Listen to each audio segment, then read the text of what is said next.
حضرت مولانا محمد قاسم نانوتوی رحمۃ اللہ علیہ پر ایک اعتراض یہ ہے کہ سلطان القلم مولانا مناظر احسن گیلانی رحمہ اللہ وفات 1375 ہجری مولانا محمد قاسم نانوتوی رحمہ اللہ کے بارے میں فرماتے ہیں سوانح قاسمی میں، بانی دیوبند مولوی محمد قاسم نانوتوی رحمہ اللہ نے ایام طفلی میں خواب میں دیکھا تھا کہ میں اللہ تعالیٰ کی گود میں بیٹھا ہوں۔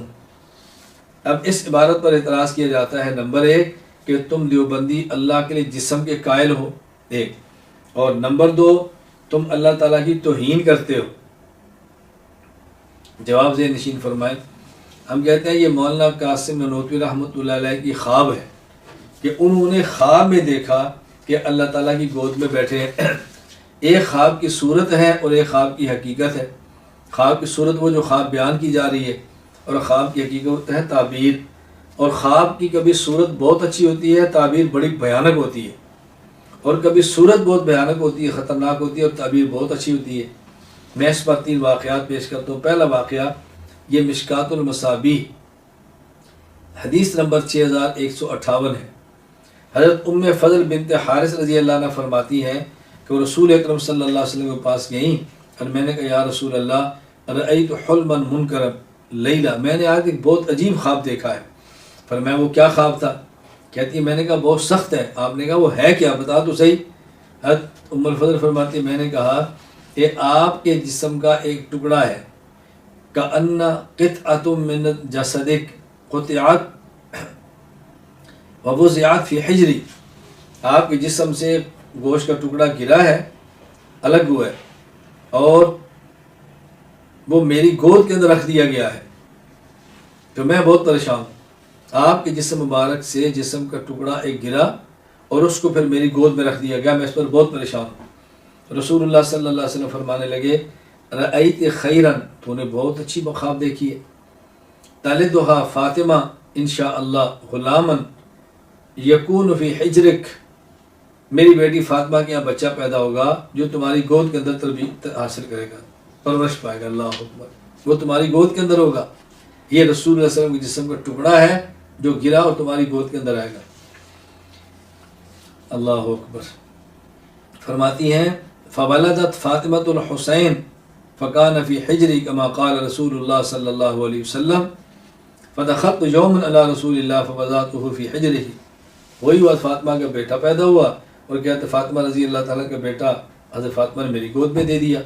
میں ایک دن وہی بیٹا رسول اللہ صلی اللہ علیہ وسلم کے پاس لے کر گئی، نہ میں ایک دن آپ کی خدمت میں گئی تو آپ صلی اللہ علیہ وسلم کی گود کے اندر وہی بیٹا موجود تھا، اللہ اکبر۔ میں نبی پاک صلی اللہ علیہ وسلم کی خدمت میں گئی اور میں نے حسین رضی اللہ عنہ کو آپ کی گود میں دے دیا۔ اب دیکھو خواب کیسی ہے اور تعبیر کتنی پیاری ہے، خواب کیسی ہے اور اس خواب کی تعبیر کتنی پیاری ہے، سبحان اللہ۔ دوسرا واقعہ یہ تاریخ بغداد جلد 13 صفحہ 335 پر ہے۔ حضرت امام اعظم ابو حنیفہ نعمان بن ثابت رحمہ اللہ وفات 150 ہجری، ان کے بارے میں ہے قال ابو حنیفہ رأیت رؤیا افزعتنی حتی رأیت کأنی انبش قبر النبی صلی اللہ علیہ وسلم فاتیت البصرہ فامرت رجلا یسأل محمد بن سیرین فسألہ فقال هذا الرجل ینبش اخبار النبی صلی اللہ علیہ وسلم۔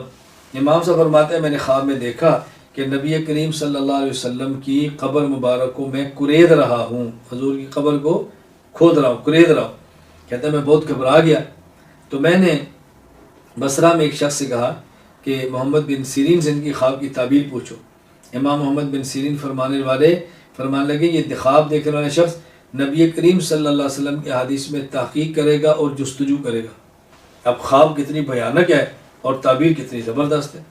نمبر 3 ہدی الساری شرح صحیح بخاری، ہدی الساری یہ حضرت یہ صحیح بخاری کی شرح کا جو مقدمہ ہے، ابن حجر اسقلانی رحمۃ اللہ علیہ نے صحیح بخاری کی شرح فتح الباری لکھی ہے اور اس کا مقدمہ لکھا ہدی الساری کے نام پہ۔ اس میں ایک واقعہ نقل کیا ہے کہ حضرت امام بخاری رحمہ اللہ فرماتے ہیں رأیت النبی صلی اللہ علیہ وسلم کأننی واقف بین یدی وبیدی مروحۃ اذب بها عنہ، میں نے نبی پاک صلی اللہ علیہ وسلم کو خواب میں دیکھا اور میرے ہاتھ کے اندر ایک پنکھا تھا، میں آپ کے سامنے کھڑا ہوا تھا، پنکھا چلا رہا تھا اور آپ کے چہرے مبارک کے قریب مکھیوں کو نہیں آنے دیتا تھا۔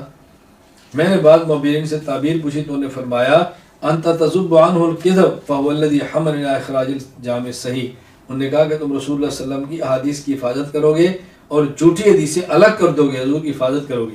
کہتا ہے بھائی یہی خواب ہے کہ جس نے مجھے آمادہ کیا اور میں نے صحیح بخاری لکھی ہے۔ اب دیکھو خواب کیسی ہے اور تعبیر کیسی ہے۔ تو یہ جو مولانا محمد قاسم نورپوری رحمۃ اللہ علیہ نے خواب دیکھی ہے کہ اللہ تعالیٰ خواب میں دیکھا اللہ تعالیٰ کو گود میں بیٹھے ہوئے ہیں، سبحان اللہ، اس کی تعبیر کیا ہے؟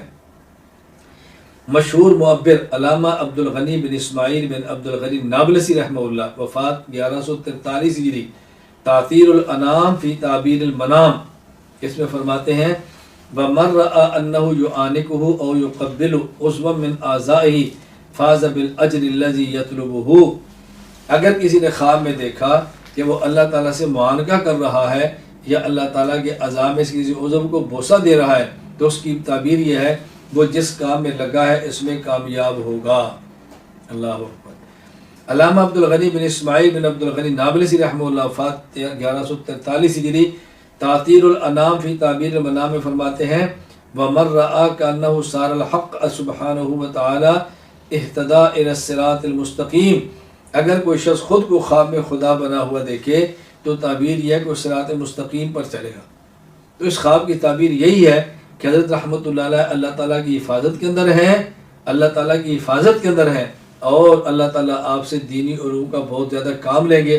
لہٰذا آپ لوگوں نے دیکھا ہے کہ حضرت زندگی بھر دینی امور کے اندر مشغول رہے ہیں، اور 49 سال کی عمر میں کتنی کتابیں تصنیف فرمائی ہیں، اور دنیا سے رخصت ہو گئے اور دارالعلوم دیوبند جیسا ادارہ تاریخ کی صورت میں کھڑا کر دیا۔